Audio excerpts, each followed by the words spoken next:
So it's been a couple of days now since the release of the Star Wars Hunters launch trailer, with the game releasing on June 4th. And I've been seeing a lot of comments about Star Wars Hunters being a mobile game, and because of that fact, people are immediately turned off from the game and have simply decided not to play it, which I personally think is a big mistake. And in this video, I'll be going over why I think that is the case. But before I get into it, make sure you are subscribed to the channel with the notification bell turned on to stay fully up to date with all things Star Wars Hunters. So first of all, why are people actually turning their nose up at the game? A lot of what I'm seeing is just, like I said, the fact that it's a mobile game, people are immediately turned off from it. I totally appreciate that mobile gaming isn't for everyone. Personally, I'm not a huge mobile gamer, and there is obviously a lot of trash out there on the marketplace. Huge pay-to-win games, even Star Wars Galaxy of Heroes. That is massively pay-to-win, and somehow EA just keep getting away with it. So I totally appreciate why there is a bit of a stigma for it. But Star Wars Hunters is literally a free-to-play game, so even if you're not a huge mobile gamer, I would seriously recommend you just take 15 minutes to download the game, play a couple of matches and see what you think. Because instead of seeing a trailer and then being like, nah, I'm good, pretty much everyone has a smartphone these days, so we'll easily be able to access this game. And because it is free, it really just wouldn't take that long out of your day. And a lot of those people turning their noses up at this game have been crying out for a Star Wars multiplayer game for so long. So as soon as one pops up, they're deciding not to play it, which I just find a little bit strange. I know they've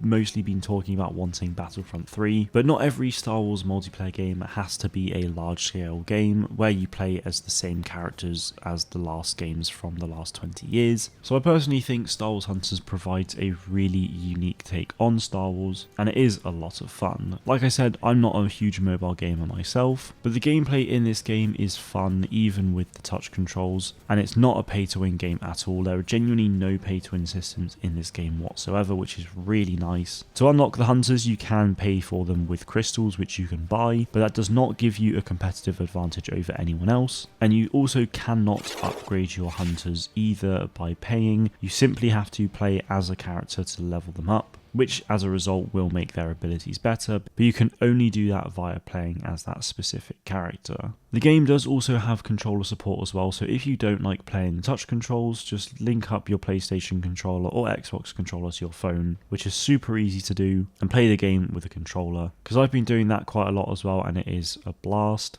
And alternatively, the game is available on BlueStacks, which is an emulator on the PC. So if you want to play it with a mouse and keyboard, you can absolutely do that via BlueStacks as well. Now, if it's just a case of you don't like playing on small screens, the game is also going to be playable on the Nintendo Switch as of June 4th, which means you'll be able to plug in your Switch to the TV docking station, allowing you to play it on a much bigger screen. I appreciate not everyone will have a Switch or a phone compatible with the game, but if you want to see it come to PC and other consoles, instead of berating the developers of the game and Star Wars in general and saying that they're terrible people for not releasing it on these platforms, or, you know, just other unnecessary comments, just respectfully keep asking and keep pushing for it to release on other platforms and support the game, just talk about it, whatever, because if the game does well enough, especially on the Switch, then I see no reason as to why it won't come to other consoles further down the line. Lastly, this is a Star Wars multiplayer game that will hopefully be getting post-launch content for a number of years, which is something that we haven't really had since Battlefront 2 ended over 4 years ago now. Sure, Squadrons released and that was multiplayer and it did get 2 updates, but that wasn't a proper content supported game, and EA stated that in good time way before the release of Squadrons anyway, which was a real shame, but people have been crying out for a multiplayer Star Wars game for a long time, so now is the perfect opportunity for them to jump back into the Star Wars gaming community and just have something to look forward to every month or two with new content. And that's one of the things that I'm just so excited about, is just every day I can come home, play Hunters, and just get excited because a new update is about to release, or there's one happening soon,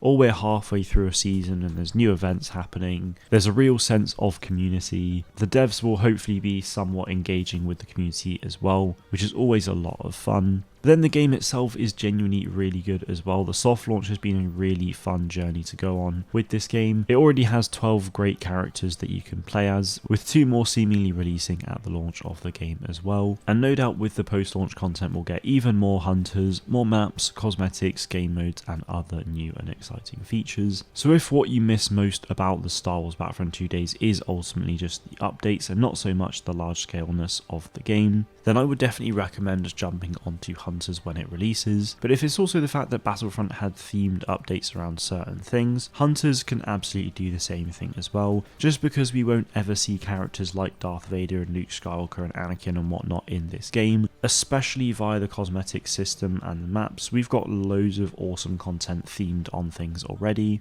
We had a map release in January which was based on Vandal, which is obviously from Solo, and in the March update we got a couple of skins based on the Solo film as well. And then the current Battle Pass is mostly prequel themed with some Imperial stuff as well. So there really is a lot that this game can do, and there's huge amounts of potential for it. I personally love this game and really want to see it succeed, but ultimately my point is that even as someone who isn't much of a mobile gamer, I've been having tons of fun with this game over the last 2.5 years, and I strongly recommend it to absolutely everyone. With it being free to play, just download it and give it a go and see what you think. If it was like £5 and you actually had to pay something for it to play it, then I totally understand the hesitation, but don't sleep on it just because it's on mobile. It is free. Give it a crack just for 5-10 minutes just to see what your initial thoughts are as well. So hopefully this has changed some people's minds, but I also just wanted to try and get a bit of a discussion going as well, so let me know what you think about it all in the comments below. That is it from me though. Thank you all very much for watching, and may the force be with you